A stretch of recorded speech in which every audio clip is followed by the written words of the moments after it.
आरती क्यों करते हैं आपको पता है? आरती का महत्व क्या है? बहुत ध्यान से सुनना, क्या बात है। आरती करते समय 5 तत्व की पूजा होती है। मिट्टी के दीपक में अग्नि, हवा के बिना दीपक नहीं जलता, 3 तत्व तो ये हो गए। आसमान के नीचे है ना 4 तत्व हो गए। सावधान, आरती कर दी आपने, 4 तत्व हो गए। समझ में आया? मिट्टी का दीपक, अग्नि, खुला आसमान, हवा, 4 तत्व हो गए। लेकिन अभी आरती पूरी कहाँ हुई? आरती पूरी होने के बाद आचमन, 5वां तत्व जल के रूप में, आरती की शीतलीकरण के रूप में 5 तत्व का शरीर, 5 तत्व की आरती करता है और प्रार्थना करते हैं कि इस पंचीकृत और पंच महाभूत के शरीर से सदा सदा के लिए मुक्ति मिल जाए और हम परम शिवधाम के अधिकारी बन जाए। परम शिवधाम हमारा शास्त्र कहता है, हमारा वेद कहता है, यही तो आरती है। आरती करो हर हर की, करो नटवर की, भोले शंकर की, आरती करो शंकर की। श्रीमद् भगवद गीता 2 अध्याय 45वां श्लोक। त्रिगुण्या विषया वेदा निस्त्रे गुण्यो भवार्जुन, निर्द्वंदो नित्सत्वस्थो निर्योग क्षेमात्मवान। मैं आत्मा हूं, मैं परम पवित्र हूं। वही ईश्वर की कथा हमें अपना तत्व ज्ञान कराती है, नित्यानित्य विवेक दिखाती है। सत्यचित आनंद स्वरूप जगत गुरु शंकराचार्य जी महाराज केरल की भूमि से, शुद्ध ब्राह्मण परिवार, 8 साल की उम्र में, जब जानते हैं ना आप चरित्र, ये बद्री विशाल में सुनाने वाली हूं मैं आपको, लेकिन अभी बता रही हूं। जब कलयुग अपने भयंकर प्रकोप पर था, दूसरे पंथ हावी हो रहे थे सनातन पर, अलग अलग, आज भी हो रहे हैं। कोई अपनी तरफ से देवताओं की पूजा को बहिष्कार कर रहा है, कोई भगवान का बहिष्कार कर रहा है। गजब कर रहे हैं लोग, गजब। एक और निवेदन कर देती हूँ, हम लोग मंच से कई बार कहते हैं कि अपने घर में अगर तस्वीर रखी है तो उसको किसी पेड़ के नीचे ले जाकर रख दो, है ना। हम लोग ही बोलते हैं कि ज्यादा हो जाए, एक से ज्यादा नहीं होना चाहिए।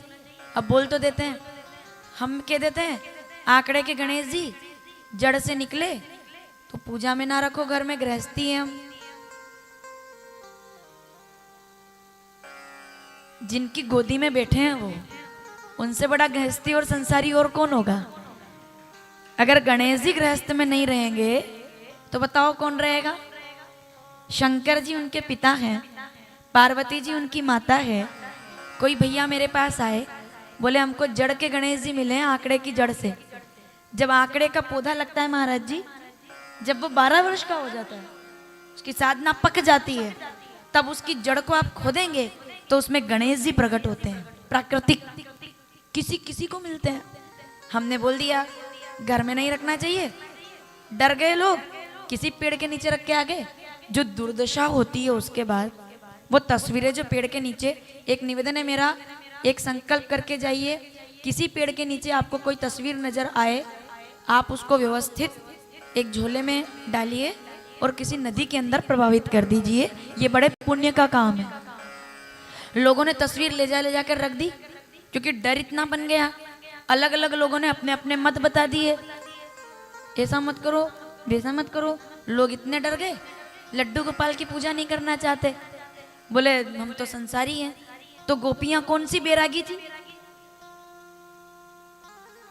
शेष महेश दिनेश गणेश सुरेश ही जाहि निरंतर गावे, ताई अनंत अखंड अछेद अभेद सुवेद बतावे। नारद से सुख व्यास पच्यो रटी, तो भी तब पुनि पार ना पावे। ताइये की छोकरियां चचियां पर छाछ पे नाच नचावे। बड़ी सीधी सी बात है। गोपियां तो संसारी थी, तो क्या लड्डू गोपाल उनके घर नहीं जाते थे? कौशल्या जी तो संसारी थी, क्या राम जी उनके आंगन में नहीं आए? रामचरितमानस बालकांड 148वां दोहा जब मांगा उन्होंने, और एक 49 में जाकर के और वरदान दे दिया, दानी शिरोमणि कृपा निधि कहूँ नाथ सतभाव, चाहे तुम्हार समान सुत प्रभु सन कवंदुराव। आपके जैसा बेटा मेरे घर आए। समझ रहे हो मैं क्या बोल रही हूँ? अगर कोई तस्वीर खंडित हो जाती है या एक से ज्यादा भी है, ऐसा नहीं कि किसी पेड़ के अंदर नीचे रखा है, आप व्यवस्थित किसी मंदिर में रखे तो बात अलग है, वहां भी पूजा हो तब, वरना नदी के अंदर प्रवाहित कर देना चाहिए। ये सिद्धांत कहता है ताकि उनका अपमान ना हो। बड़ी दुर्दशा हो जाती है, बड़ी। अभी गणेश चतुर्थी आएगी, गणेश जी बनाओगे आप? हमारे मालवा में तो बड़ा आनंद आता है जब माताएं गणेश जी खरीदने जाती हैं। अब वो ठेले पर रखे, हमारी मालवा की माता जी पहुंची, बोले क्यों दादा ये बड़ी सूंड वाला कितना का है? कि भैया वही चूहा वाला, चूहा वाला दीजो भैया, और बैठा वाला दीजो, ऐसे देना वैसे, है ना? ये कितना का है? तो उन्होंने कहा ये 50 रुपए के।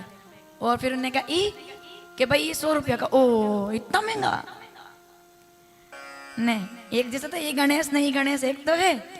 देखो आप, है ना, वो भोली भाली नारी ठेले पर जाती है, क्या खरीदती है? एक मूर्ति।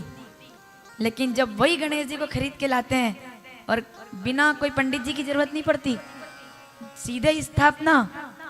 क्या बात है! रामचरितमानस, ये चौपाई पढ़ लेना आप। रामचरितमानस उत्तरकांड 121वां दोहा, सारी चौपाई पढ़ो। पर 9, 10, 7 सब चौपाइयां गजब की है। पर सब कर मत खगनायक एहा, करिए राम पद पंकज नेहा। कोई उनको मंत्र नहीं आता, कोई उनको पूजा नहीं आती।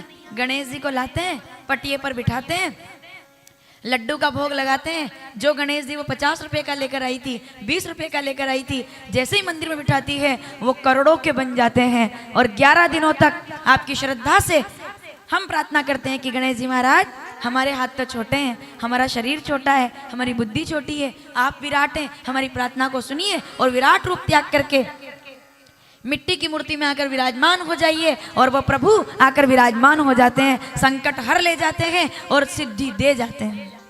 प्रेम। पर कौन से गणेश जी? मिट्टी वाले, गाय के गोबर वाले। इस बार बनाओगे ना, खुद बनाना गणेश अपना, अपनी पूजा अपना गणेश। वो मिट्टी से अगर जो बनाते हैं लोग, उनसे लेकर आइए, कुंभकार लोगों से लाइए, कोई दिक्कत नहीं। लेकिन ये जो आजकल देख रहे ना, प्लास्टर से बनता है गणेश जी, तो नदी में वो फिर घुलता नहीं है, वो साल साल तक रखा रहता है, वैसा ही खंडित हो जाता है, बड़ा दिक्कत होती है। एक बार जो कुंभकार लोग हमारे लिए मिट्टी से देवताओं का निर्माण करते हैं, उनके सम्मान में जोरदार ताली बजाइए। सबकी अपनी भूमिका है। अगर कुंभकार लोगों के घर से दीपक नहीं आएगा तो देवता प्रसन्न नहीं होंगे। अगर नाई समाज हम देखते हैं, है ना, उनके द्वारा जब तक बधाई और उनके द्वारा जो विशेष हमारे मंगल कार्य में उनकी भूमिका रहती है। हर समाज, कोई भी समाज देख लो आप, कोई भी समाज लकड़ी का काम करने वाले हैं तो वो अपनी तरफ से हमारे लिए पूजा का पटिया बनाकर बेचते हैं। कितना व्यापक है सनातन, सबको मौका दिया है, सबको मौका दिया है काम करने का। ये लोग बात करते हैं वर्ण व्यवस्था, ये वो जाति, मत पढ़ो इस चक्कर में। ईश्वर सबका है और ईश्वर सबके हैं, मैं पहले भी कह चुकी हूँ। कोई किसी के बिना काम नहीं चलेगा। हम ब्राह्मण, हम सोच लें कि हम ही मिट्टी से दीपक बना लें, हम ही लकड़ी का भी काम कर लें, हम ही बुलावा भी दे के आ जाएं, हम ही सब कर लेंगे क्या? नहीं, सबकी अपनी अपनी जगह है, सबका अपना अपना महत्व है, सब अपना अपना काम करते हैं।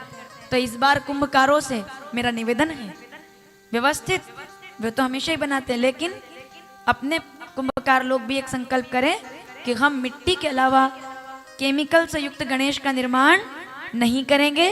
और हम भी अपने घरों में अगर गणेश बनाएं तो गाय के गोबर को काली मिट्टी में मिला करके, गंगा नदी का थोड़ा जल मिला करके और छोटे से अपने गणेश जी बनाइए।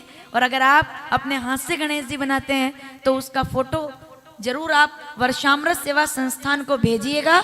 जो लोग अपने हाथ से गणेश बनाएंगे यूट्यूब पर भी देख रहे हैं, अपने हाथ से जो गणेश जी बना करके फोटो भेजेंगे उनके लिए विशेष प्रसाद और आशीर्वाद, और उनका नाम काशी में संस्कार चैनल या आस्था चैनल के माध्यम से लाइव प्रसारण में बोला जाएगा।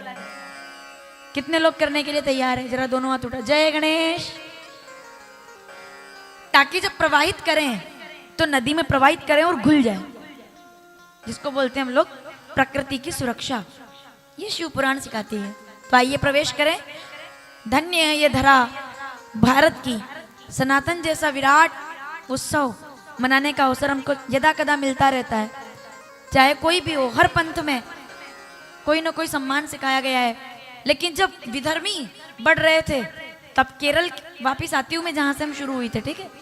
केरल से एक ब्राह्मण 8 वर्ष की आयु में ज्ञान परिपक्व होकर के धाम की यात्रा के लिए निकले।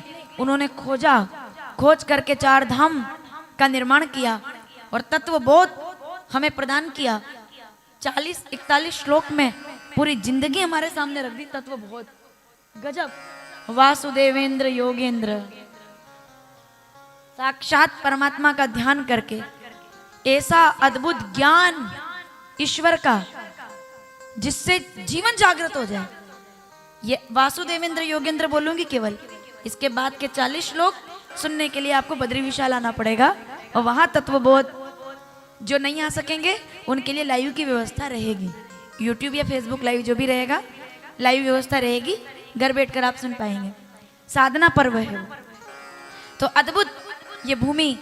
शिव महापुराण में हमने अब तक कई कथाएं सुनी है, बहुत बाकी रह गई हैं, कुछ भी नहीं सुना अभी तो। पूरी बाकी की शिव पुराण काशी में, ठीक है, काशी में सुनेंगे। थोड़ा सा भगवान का अवतार सुन लेते हैं। जब साक्षात भगवान ने जब असुरों का संहार किया, भस्मासुर नाम का एक राक्षस जिसको वरदान मिला भोलेनाथ से, बड़ी अखंड तप करके, और उसने बाणासुर, रावण, भस्मासुर, ये सब किसके भगत है? शंकर भगवान के। शंकर जी को मनाते हैं। भस्मासुर जब तप करता है तो भस्मासुर से कहा भोलेनाथ ने, जो वरदान चाहिए मांग लो। 2 राक्षस की कथा सुनेंगे आज बस, और थोड़ा सा 12 ज्योतिर्लिंग बस। तो वरदान मांगो। भस्मासुर ने कहा मुझे अमर कर दीजिए आप। भोलेनाथ कहते तुमने जन्म लिया है? बोले हाँ, तो मरना तो पड़ेगा। तो बोले फिर एक काम करो, कोई मेरा वध ना कर पाए, कोई मेरे सामने ना आ पाए, इसके लिए जिसके सिर पर मैं हाथ रख दूं वो वहीं भस्म हो जाए, भस्म कर दो उसको आप। शंकर जी कहते हैं इसमें क्या बड़ी बात है, तथास्तु, मांग लो जो चाहिए। ठीक है, चला गया भस्मासुर वरदान लेके। 10 मिनट के बाद वापिस आ गया। शंकर जी ने कहा अब क्यों आए हो?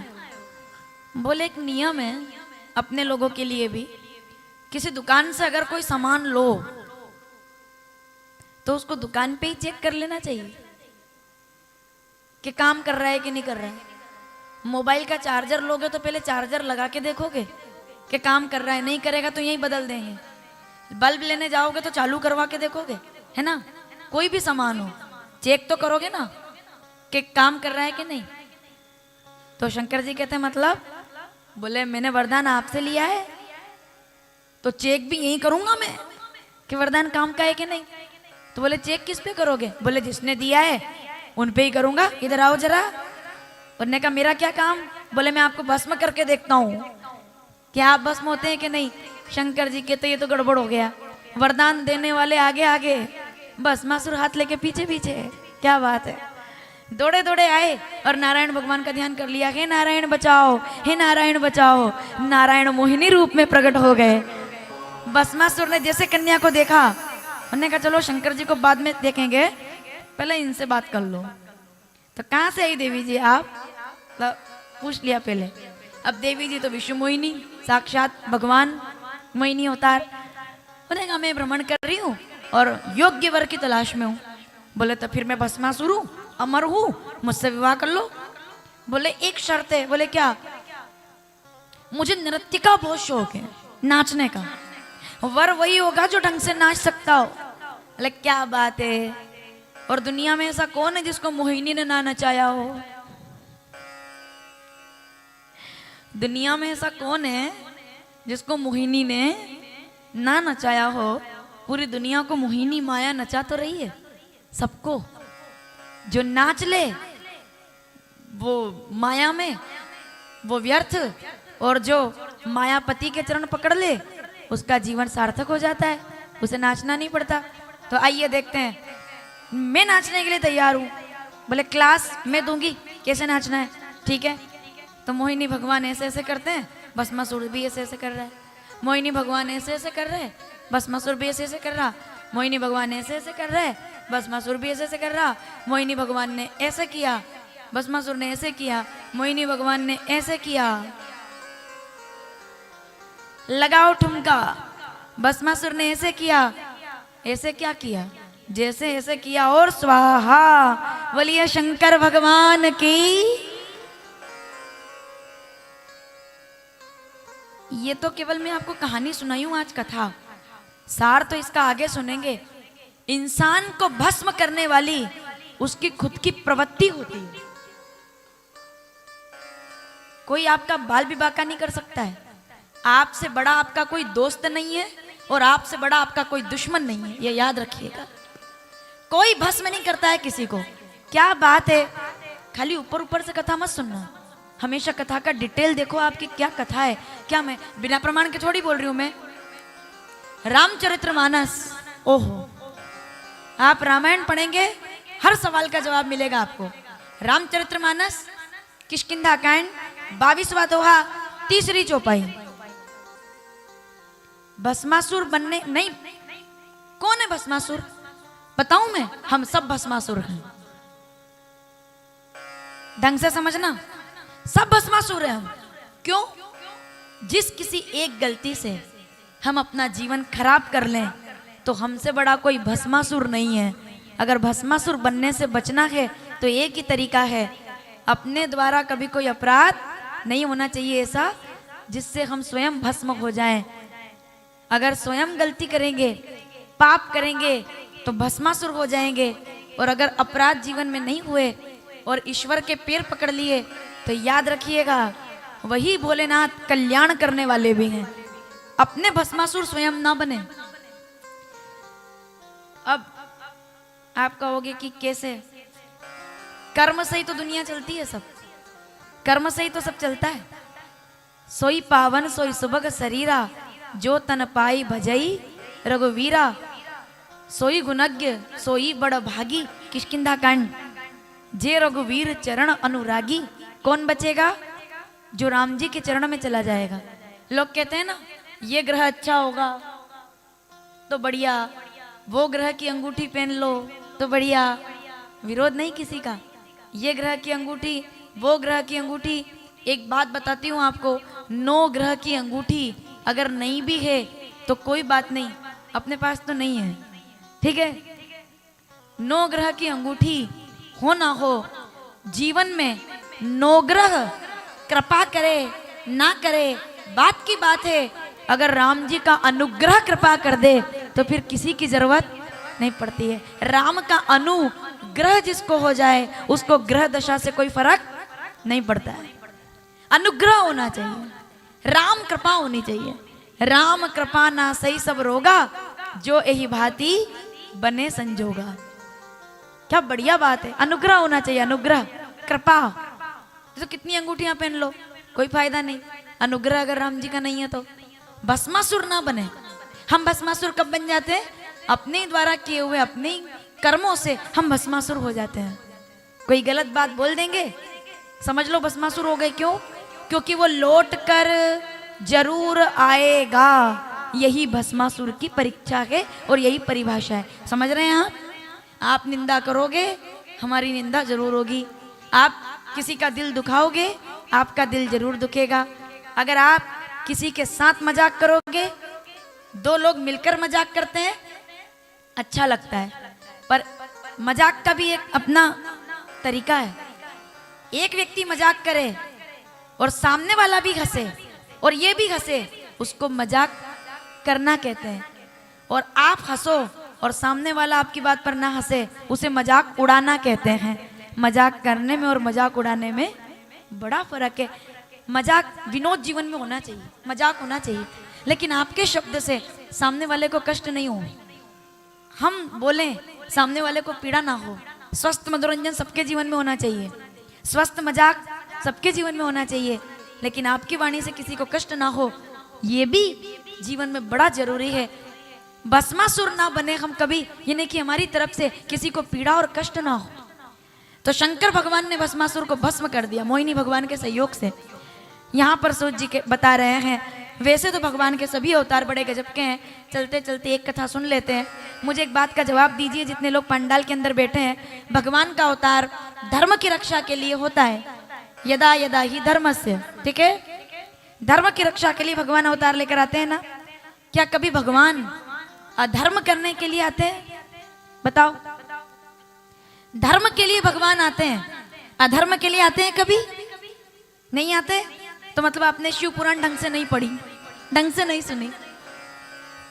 नारायण भगवान धर्म के लिए आते हैं और नारायण भगवान अधर्म करने के लिए भी धरती पर आ गए। अब आप बड़ी विचित्र बात सुन रहे हो इस टाइम पे कि धर्म के लिए तो आते हैं, अधर्म के लिए कब आ गए? भगवान अधर्म कब कर सकते हैं? क्या भगवान कभी अधर्म कर सकते हैं? नहीं कर सकते। तो देखो जरा, आंखों में आंसू, क्या बात है, क्या गजब की कथा है। कब आते हैं भगवान?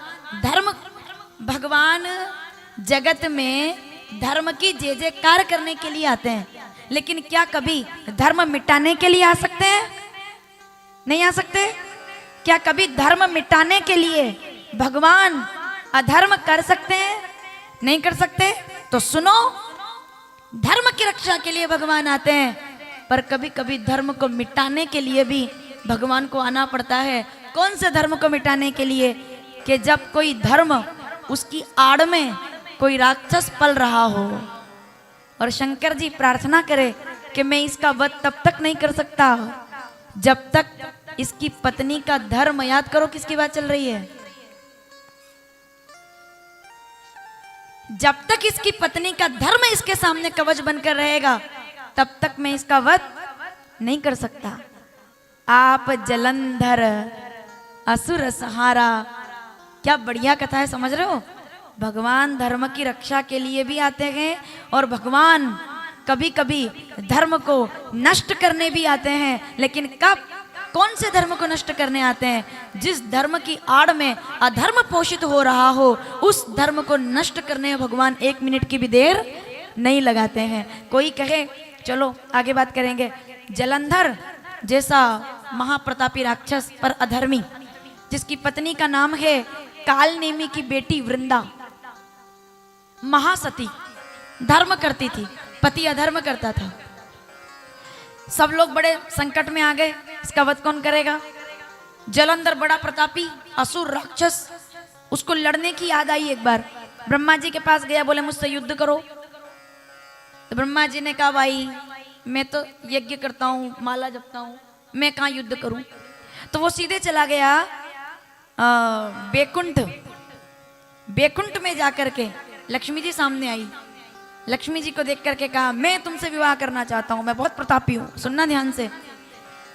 लक्ष्मी जी ने सोचा विवाद करने से अच्छा है कि इसको ठीक से समझाया जाए।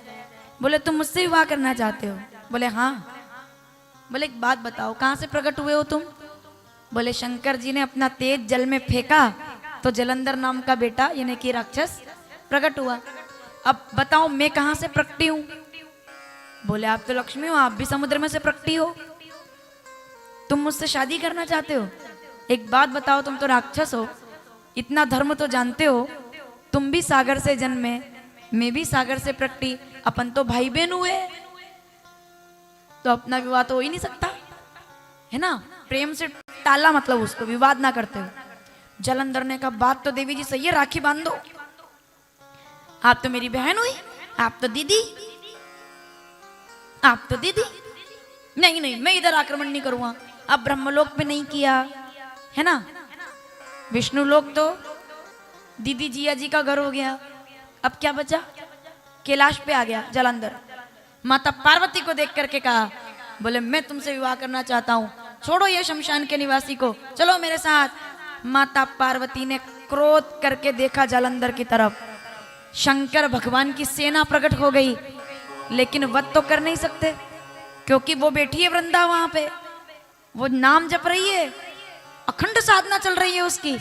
और एक बात बताऊं, वृंदा ही नहीं, ये जितने भी लोग इधर बैठे हुए हैं, आप सब जितने आज खुश हैं और प्रसन्न हैं, जब तक आपकी पत्नी आपके लिए व्रत उपवास करती है तब तक हमारी प्रसन्नता बनी रहती है। हम सबकी साधना भी हमारी पत्नी के कारण ही पूरी होती है। हर घर में वृंदा है, हर घर में। वो करवा चौथ करती है, वो एकादशी करती है, वो प्रदोष करती है। माताओं ईमानदारी से बताओ, इतने व्रतों में एक भी व्रत, चलो आप मत बताओ, मैं आपसे पूछती हूँ, आपकी पत्नी, आपकी माताजी, आपकी बेटी, बहन, सब नारियां कोई भी व्रत क्या खुद के लिए करती है? एक भी व्रत मुझे उठा के बता दो कि नारियां अपनी उम्र बढ़ाने के लिए करती हो, बता दो मुझे आज। अपने बेटे की उम्र बढ़ जाए, बीरपसी पे भाई की उम्र बढ़ जाए, करवा चौथ पे पति की उम्र बढ़ जाए, हैं? एकादशी पे परिवार की उम्र बढ़ जाए, प्रदोष, सोमवार, सब व्रत करती हैं किसके लिए? और जब मांगने का टाइम आता है तो सिर पर पल्ला लेकर कहती है, हाथ में पल्ला पकड़ के कहती है, हे ठाकुर जी, क्या क्या मांगा एक नारी ने? काशी में सुनोगे इसको आप ढंग से। क्या मांगा एक नारी ने? हे ठाकुर जी, मेरे परिवार की रक्षा करना। मांगने के टाइम पे खुद को नहीं, परिवार को आगे कर देती है। वो भारत की नारी है। वृंदा तप में बैठी है, शंकर भगवान भागे। अब जालंधर से युद्ध पूरा नहीं हो सकता क्योंकि वृंदा का तप है। क्या किया जाए? जब तक उसका सतीत्व भंग नहीं होगा तब तक उसका वध नहीं हो सकता। नारायण भगवान आए जालंधर का रूप लेके, क्यों? धर्म को मिटाने के लिए। कितनी गजब की कथा है ये। पहली बार धर्म को मिटाने आए, धर्म को मिटाने, सती का धर्म भंग करने, शील भंग करने। समझना बहुत जरूरी है कथा को। वृंदा ध्यान में थी, ये जालंधर बनकर आए, वृंदा का ध्यान टूटा, आंखें खोली, सामने पति थे। शील भंग कैसे किया? नहीं, छुआ नहीं है भगवान ने ना। हम विद्वानों को, वक्ताओं को ये बात बोलना बहुत जरूरी है ढंग से, क्योंकि हर व्यक्ति नहीं समझ पाता है बात को। हाथ नहीं लगाया वृंदा को भगवान ने। शील भंग, वो भगवान है, कोई इंसान थोड़ी है जो शील भंग करेंगे।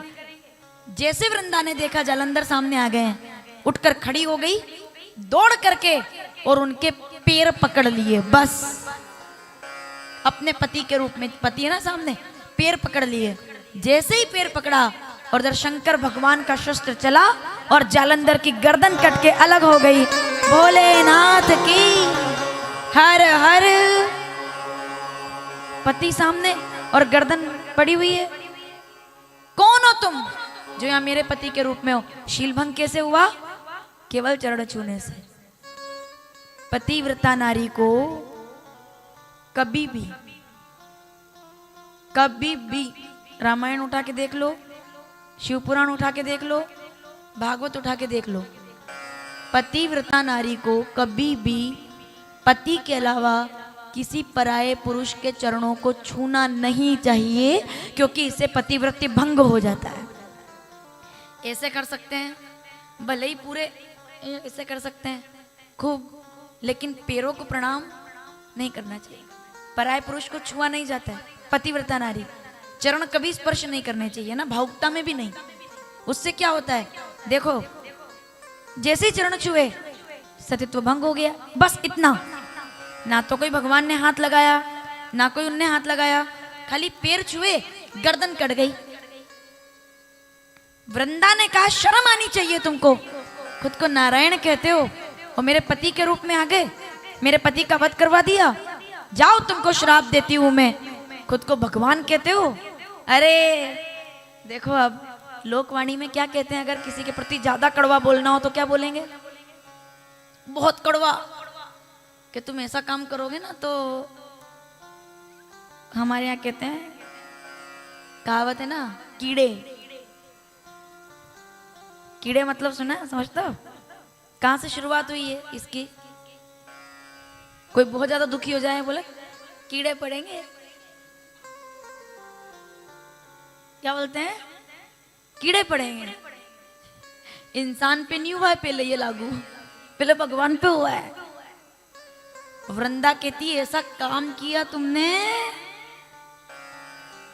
जाओ पहले तो तुम पत्थर बन जाओ क्योंकि तुम्हारे पास दिल नहीं है, हार्टलेस हो तुम, दिल नहीं है तुम्हारे पास, सत्य भंग कर दिया और अब तुम्हें भी कीड़े ही पड़ेंगे।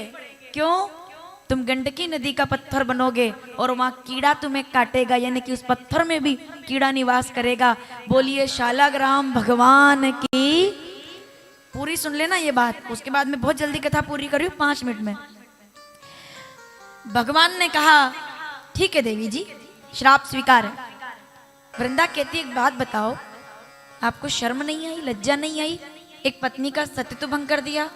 भगवान कहते हैं वृंदा एक बात सुनना, धर्म को नष्ट करने में पाप लगता है, लेकिन जो धर्म की आड़ में अधर्म को बढ़ावा दे रहा हो, ऐसे धर्म को नष्ट करने में कोई पाप नहीं लगता है। तुम्हारे धर्म की आड़ में तुम्हारा पति ये सब कर रहा था, क्या तुम्हें यह शोभा देता है? तुम्हारे पति तुम्हारे कारण पोषित हो रहे थे, संतों को दुखी कर रहे थे, ब्राह्मणों पर अत्याचार कर रहे थे, क्या ये सही था? इतना सुना तो वृंदा की आंखों में आंसू आ गए। बोले बात तो इनकी ठीक है कि इन्होंने धर्म का नाश अधर्म का नाश करने के लिए किया है, तो ये अधर्म नहीं हुआ, परम धर्म हो गया है, परोपकार हो गया है। आंखों में आंसू आ गए और आंसू आए तो कहा कि पत्थर तो आप बनोगे, लेकिन वो पत्थर सदा सदा के लिए पूजित हो जाएगा। और ऐसा कहते हैं, एक तो बाणलिंग और एक शालाग्राम, ये 2 स्वरूप में ऐसे हैं हरि और हर, जिनको स्थापना की जरूरत नहीं पड़ती है। इनके ऊपर जो भी चीज जाएगी वो अपने आप शुद्ध हो जाएगी। कामतानाथ की परिक्रमा अगर आपने की हो कभी चित्रकूट जाके, कितने लोग गए चित्रकूट? कामतानाथ जी गए हो? शालाग्राम भगवान का दर्शन किया, उनको देखा पूरा जो विराजमान है? अगली बार जाओ तो थोड़ा पंडित जी से बोलना, दिखाएंगे वो साक्षात, मतलब पत्थर भी है उसके अंदर कीड़ा भी है और वो भगवान का स्वरूप भी है। शालाग्राम चित्रकूट में, बोले गंडकी और राम मंदिर में अयोध्या में जो भगवान का स्वरूप विराजमान होने वाला है, वो पत्थर भी गंडकी नदी से शालिग्राम भगवान के स्वरूप में अयोध्या के अंदर विराजमान होगा। नागचंद्रेश्वर महाकाल में 3री मंजिल पर शालिग्राम पत्थर से बना हुआ स्वरूप है। ये नहीं कि ये, अब मेरी बात समझो आप, शालिग्राम भगवान किसी के घर में अगर हैं तो उसका एक ही नियम है, शालिग्राम भगवान की पूजा कर सकते हैं आप, गृहस्थ भी कर सकते हैं। नियम केवल एक पालना है आपको, 1 सेकंड के लिए भी। चलो पहले कथा पूरी करती हूँ फिर बताती हूँ। शालिग्राम भगवान पत्थर के स्वरूप में गंडकी नदी में प्रकट हो गए, तुलसी को वरदान दिया। अब देखिए वृंदा वहीं अपने तेज से भस्म हो गई। जब भस्म हो गई उन्होंने कहा मुझे अपनी शरणागति दीजिए। जब भस्म हुई तो उस राख के ढेर में से एक पौधा प्रकट हुआ। बोलिए तुलसी मैया की। तब भगवान नारायण ने वरदान दिया कि जहाँ शालिग्राम होंगे वहीं तुलसी होगी। एक ही नियम शालिग्राम भगवान का है, 1 मिनट के लिए भी, 1 पल के लिए भी तुलसी मैया को शालिग्राम भगवान से अलग नहीं करना चाहिए। स्नान भी कराओ तो पत्ता पहले रखो, पत्ते के ऊपर स्नान कराओ, फिर पत्ते के साथ ही विराजमान कर दो। 1 पल के लिए भी दूर नहीं किया जाता है, ये नियम है शालिग्राम भगवान को। तुलसी के बिना वो नहीं रहते। तो ऐसे जब तुलसी प्रकट हो गई, शालिग्राम भगवान वहां प्रकट हो गए, यहाँ जालंधर का वध हो गया और नारायण भगवान देखो प्रबल प्रेम के पाले पड़कर प्रभु को नियम बदलते देखा। अपना मान टले टल जाए भगत का मानना। केवल एक नारी के लिए भगवान पत्थर बन गए, कीड़े वाला पत्थर। कीड़े वाला पत्थर बने किसके लिए? भाव से भजो तो भव से बेड़ा। प्रेम ही शिव पुराण का असली रूप है।